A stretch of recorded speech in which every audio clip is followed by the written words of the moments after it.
আরসিটা খুঁজে পেলাম। অফিসেরটা বললো কোথায় গেছে, তো কুচবিহার থেকে। বন্ধু যতজন বন্ধু আসে না কেন এরকম একটা রুম না, ব্যাস নিজের ঘরের মতো করে থাকো। Good morning. এখন আমার কারেক্ট 5টা, আর এই যে ব্যাগ প্যাক সব রেডি, ব্যাগ প্যাক করা হয়ে গেছে। এখন শুধু এগুলো জিনিস বাঁধলে বাইকে বেঁধে নিয়ে আমরা আমাদের মেঘালয়ের উদ্দেশ্যে রওনা দিব। ঠিক সকাল ঠিক 5টা 26 মিনিট। আজকের এই ভোরটা আমার জন্য একেবারে আলাদা। ঘুম ঘুম চোখ, কিন্তু ভেতরে ভেতরে দারুণ এক্সাইটমেন্ট, কারণ আজ শুরু হচ্ছে আমার dream ride Meghalaya bike trip.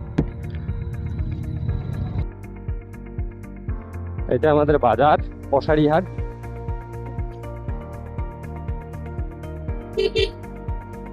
এখান থেকে আমরা নিব ডান দিকে, এই রাস্তাটা জামানহাট গেল।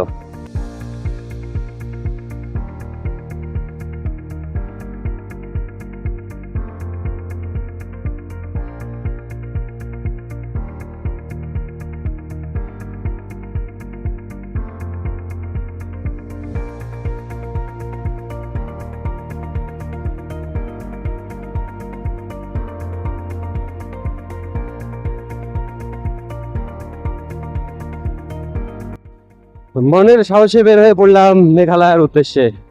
আসলে অনেক বন্ধু বান্ধবকে বলছি, অনেকে যেতে চাইছিল, কিন্তু শেষ মুহূর্তে অনেকে না করে দেয়।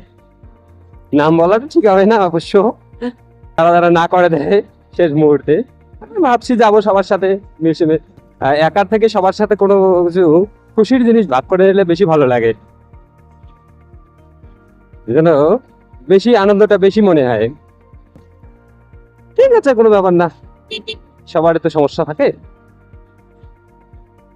পরবর্তীতে সবাই জয়েন করবে আস্তে আস্তে। ওইদিকে দেখো সূর্য সানরাইজ হচ্ছে, গাছের ফাঁক দিয়ে একটু করে আলো আসতেছে।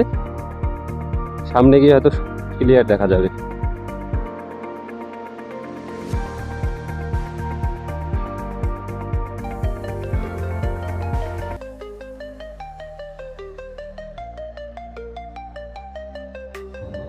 এই দেখো আমরা এখন পৌঁছে গেলাম দামারহাট।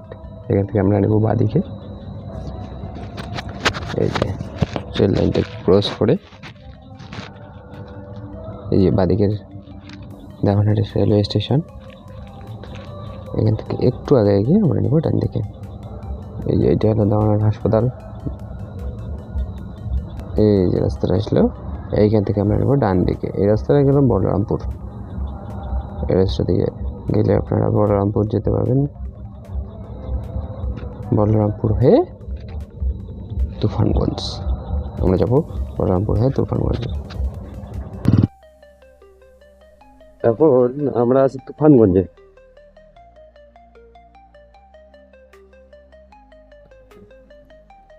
আমাদের বাড়ি থেকে প্রায় 35 কিলোমিটার রাইড হয়ে গেছে।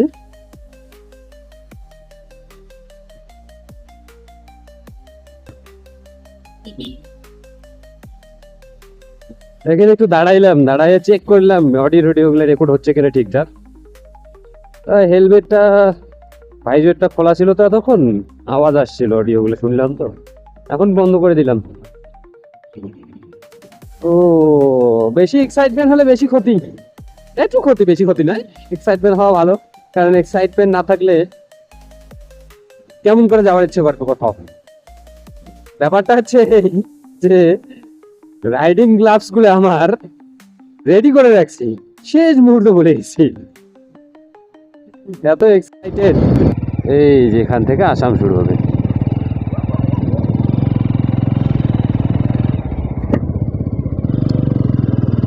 আসামে ঢুকে গেলাম।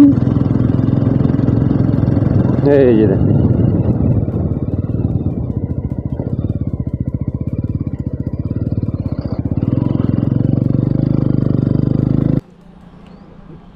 কোন দিকে যাবে? এদিকে যাবে? আচ্ছা আসি তাহলে।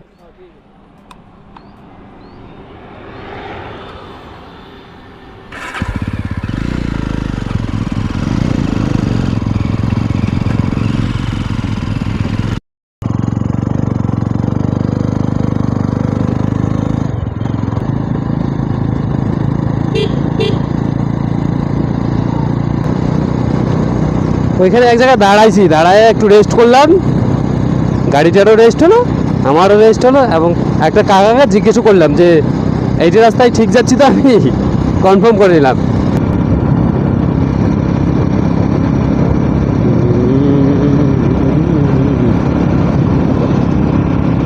এই যে আসামের ধান চাষ, দুই দিকেই ধান।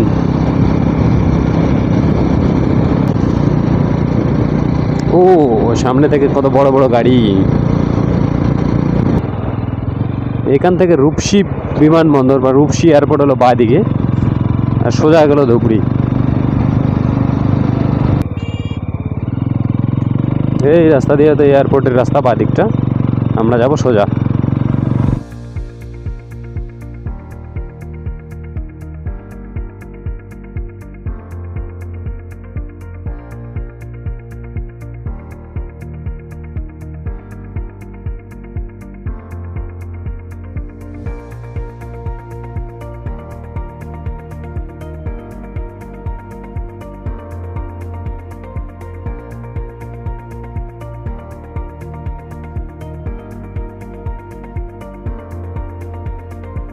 রাস্তাটা কিন্তু বেশ জাম, মানে ব্যস্ত রাস্তা। এটা হলো গৌরীপুর পুলিশ স্টেশনের এরিয়ায়।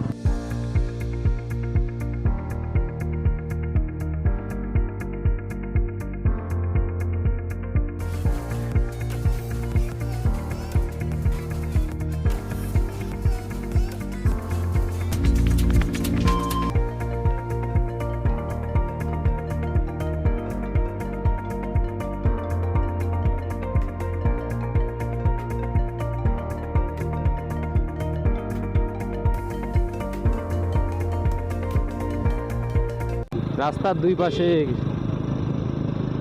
কি সুন্দর গাছ, দেখেন কত সুন্দর দেখা যাচ্ছে।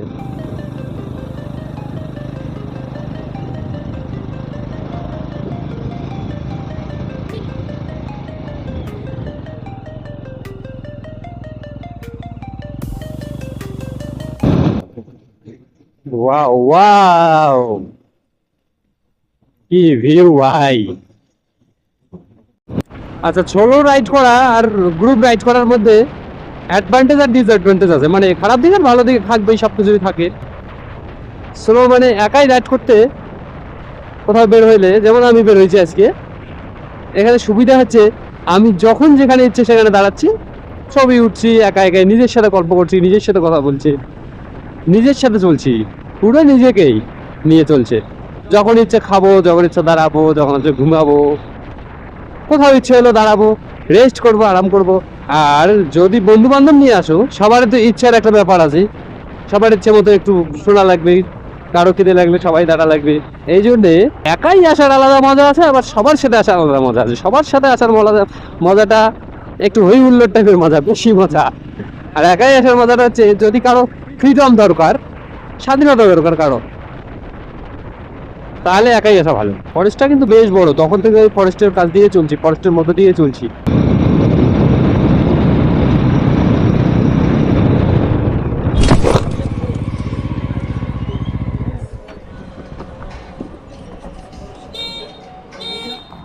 এমন করে আসলে হয়? কিছু হয়েছে নাকি দেখেন?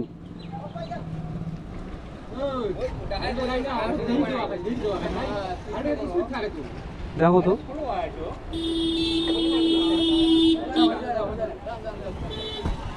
কিছু হয়েছে নাকি দেখেন।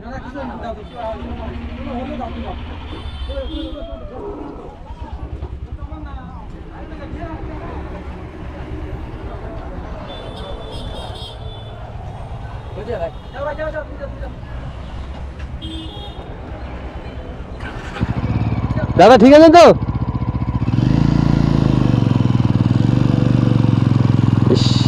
হুট করে এক লোক পিছন থেকে আসছে, পিছনে লেগে গেছে গাড়ির। প্রথম দিনই অ্যাক্সিডেন্ট। ভাগ্যিস লোকটার পিছনের মাঠঘাটে লাগছে শুধু। জিজ্ঞেস করলাম লোকটার কিছু হয় নাই তো, তারপর গাড়ির ক্ষতি হয়েছে রেখে, তো বললো না কিছু হয় নাই। বাকি লোকগুলো বললো যে হাই রোডের গাড়ি তো স্পিড থাকবে, তুমি তো ছোট রাস্তা থেকে বড় রাস্তায় উঠছো, ওখানে দেখে শুধু উঠতে লাগবে তো। কি অবস্থা, লোকগুলো এসে আমাকে বসে কিচ্ছু হয়নি, কারো কিচ্ছু হয়নি, যাও, তোমার কোনো দোষ নেই। এই যে আকাশ দেখেন এখন কেমন, মেঘের রাজ্য মেঘালয়ে আসতেছি, একটু তো ড্যাম হবেই, এখান থেকে আভাস পাওয়া যাচ্ছে।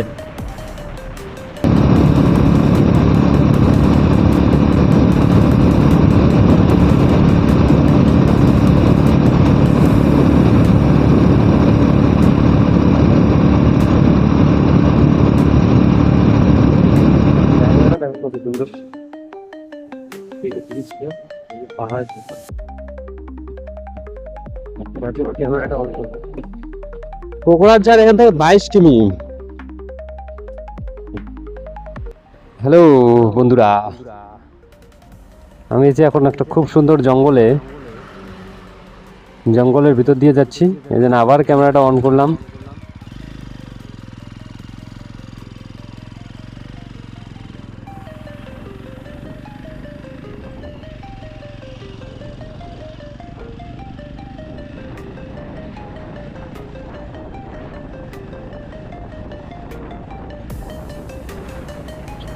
ফরেস্টের ভিতর দিয়ে রাস্তাটা কি সুন্দর দেখেন।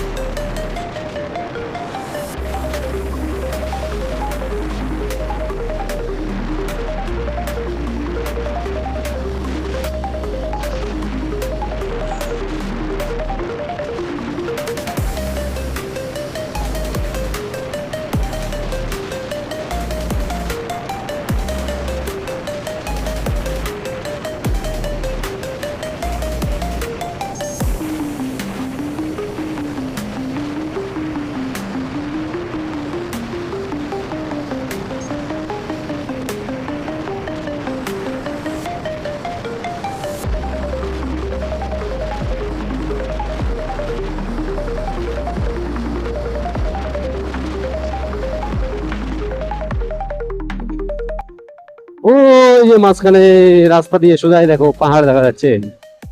ওই যে আমরা হয়তো ওইসব জায়গাগুলোতে যাচ্ছি।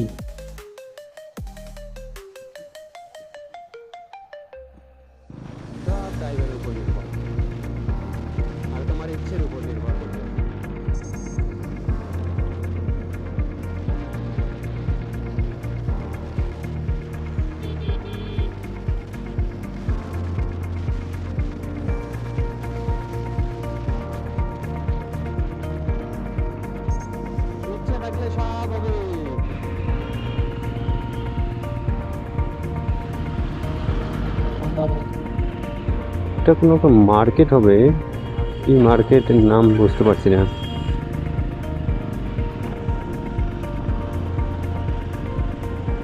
এখন কারেক্ট 9টা বাজে, খিদে তো পাইছে একটু একটু। আমরা চাটা আর কিছু খাবো না, একবারে আমি ভাত বা কিছু পেট ভরা কিছু খেয়ে নেবো, 10টা 10:30 দিকে খেয়ে নেবো, ততক্ষণে কিছুটা আগাই। 4 চাকাগুলো এত জোরে যায় না,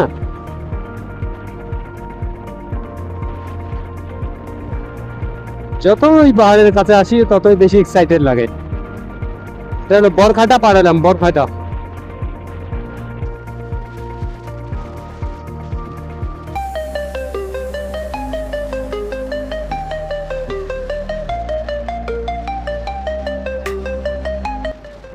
দেখো তো কত সুন্দর জায়গাটা, দেখো এইদিকেও কত সুন্দর জায়গাটা।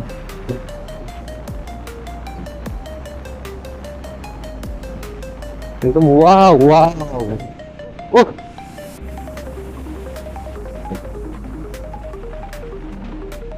কি সুন্দর। আর মাঝখান দিয়ে হাই রোড।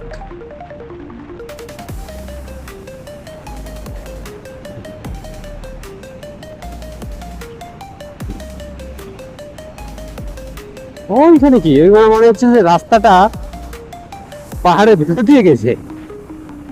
দেখি আগাই, বোঝা যাবে আগাইলে। যেটাই হোক কিন্তু সুন্দর দেখা যাচ্ছে, দেখেন মনে হচ্ছে রাস্তাটা পাহাড়কে চির করে মাঝখান দিয়ে বের হয়ে গেছে। দেখলেই বোঝা যাবে আগাইলে। তাই তো, পাহাড়ের বুক ছিঁড়ে বের হয়ে গেছে রাস্তাটা। ওয়াও, ওই দেখেন। ও ওয়াও, ও ছবির মতো সুন্দর লাগছে জায়গাটাকে।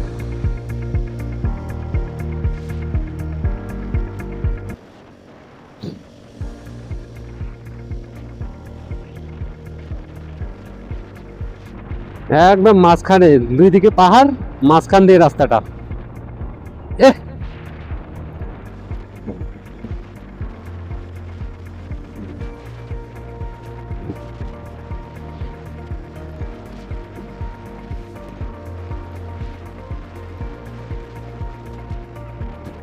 ও দারুণ।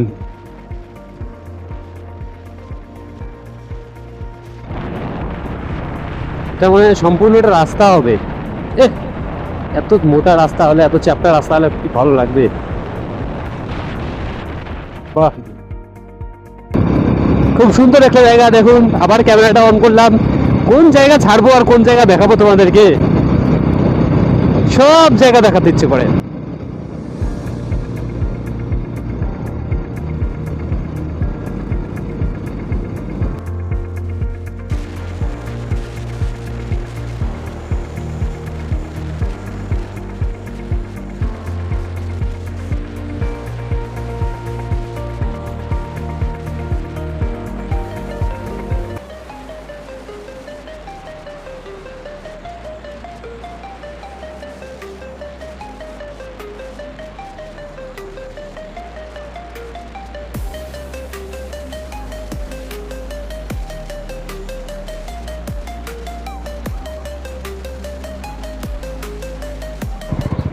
এই যে রেল লাইনটার জন্য এখানে একটু ভিড়।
এখানে চেকিং হচ্ছিল, সব বাইককে ধরছে, সব বাইককে ধরে আরসি আর ড্রাইভিং লাইসেন্স, আরসি আর ড্রাইভিং লাইসেন্স দেখছে।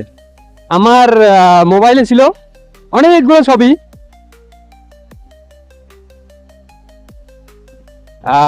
এতগুলো ছবির মধ্যে অনেক খোঁজাখুঁজির পরে আরসিটা খুঁজে পেলাম।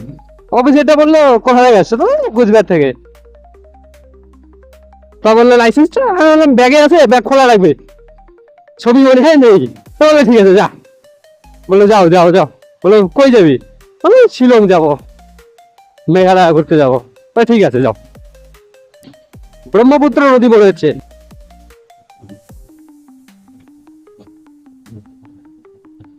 এই ব্রিজের আগেই চেকিং। চেকিং মানে সব ধরনের, সব বাইককে, একেবারে টুরিস্ট, লোকাল, সব লোককেই। হয় মোবাইলে দেখো, নাহলে অরিজিনাল দেখাও, নদীতে দেখো।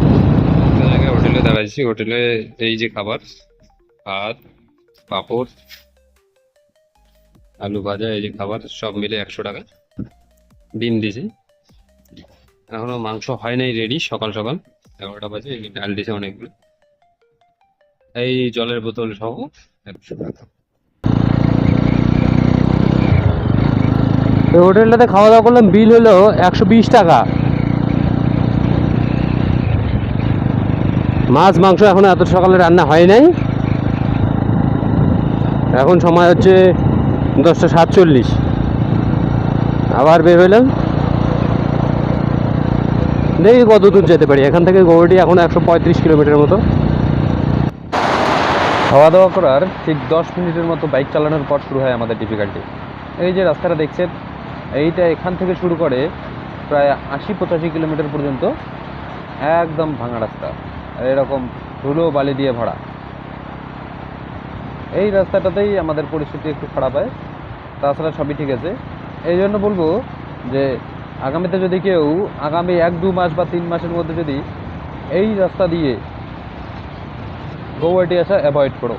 গৌহাটি আসলে NH-27 আছে, যেটা শিলিগুড়ি থেকে শুরু হয়ে একদম গৌহাটি শহরের ভিতরে ঢুকছে, সেই রাস্তা দিয়ে আসবে। আমরাও ফেরার সময় সেই রাস্তাটাই নিব।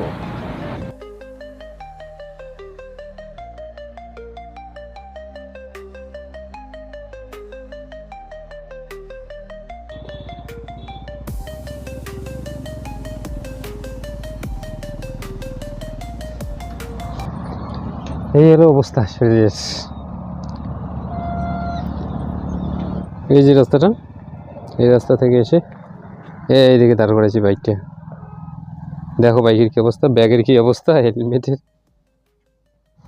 ওই যে এই রাস্তা দিয়ে এসেছি, দেখো কেমন ধুলা, পুরো রাস্তা এরকম ধুলা দিয়ে ভর্তি।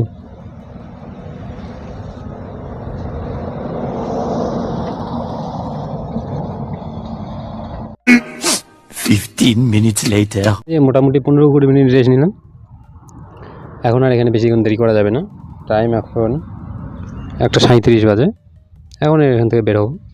আরও এদিকে প্রায় 30 কিলোমিটারের মতো রাস্তা এরকম খারাপ আছে, আস্তে আস্তে আগাই। গৌহাটি পৌঁছি আগে। 15-20 মিনিট রেস্ট নেওয়ার পর আবার রওনা দিলাম।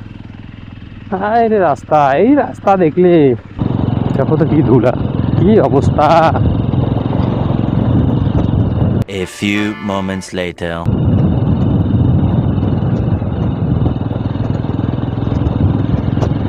A few moments later. এখানে তেল বললাম, এখানে তেলের দাম, পেট্রোলের দাম 94 টাকা 57 পয়সা লিটার। আমাদের পশ্চিমবঙ্গতে 106 টাকা 60 টাকা, আসামে 99 টাকা, মেঘালয়তে 94 টাকা। পার চলে যাচ্ছে 3:58 বাজে, 4টা বাজে, 6টা মনে হয় বাজবে শিলং পৌঁছতে পৌঁছতে। এখানে লেট হলো, পেট্রোল ভরতে অনেকক্ষণ সময় লাগলো। রাস্তা খুব ভালো। এই যে ল্যান্ডস্লাইড, পাহাড় মানে ল্যান্ডস্লাইড হবেই, পাহাড় মানে ল্যান্ডস্লাইড হবে।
One hour later. Good evening from Shillong. আমি এখন আছি শিলংয়ে, শিলংয়ের একটি হোস্টেলে। হোস্টেল মানে যেমন তেমন হোস্টেল নয়। আমি এখানে পৌঁছেছি অ্যাকচুয়ালি 5:30 পৌনে 6টার এমন সময়ে। পৌঁছে যে হোটেলটা বুক করছি, ওই হোটেলটার মালিক ফোন তোলেনি। যে নম্বরটা দিয়েছে ওই নম্বর থেকে অনেকবার ফোন করছি, ফোন তোলেনি। তারপরে আরও 2-1টা হোটেল গেছি, অন্য অন্য হোটেলে গিয়ে দেখি কেউ চেয়েছে 3,500, আমার একার জন্য একটা রুম, আর একজনের কাছে গেছি, উনি চাইছে 2500, লাস্ট ওনার নাকি হোটেলে 2500 টাকা থেকে শুরু রুম ভাড়া। তারপর খুঁজতে খুঁজতে এত বড় রুমটা, 3টা বেড, এই রুমটা আইডিয়া করো কত টাকা হতে পারে। এই রুমটা মাত্র 800 টাকা, 800 টাকাতে দিল। 800 টাকা করি, আমার ওদের কোনো দামাদামি নেই, ফিক্সড রেট। 800 টাকায় এই রুমটা দিল। 3 জন মানুষ হামেশা থাকতে পারবে। এই যে একটা বেড, এই যে একটা বেড, এই যে একটা বেড, নিচটা দেখো কীরকম ঝা চকচকে, একদম পরিষ্কার। তারপর আবার বাথরুমটা দেখো, এই বাথরুমটাও বেশ পরিষ্কার মোটামুটি। আবার এই যে মেন জিনিসটা দেখায়, আবার ব্যালকনিও আছে। হোস্টেলে কী হয়েছে দেখো, কোনো নোংরা আছে নাকি রুমটা, উপরটা দেখো।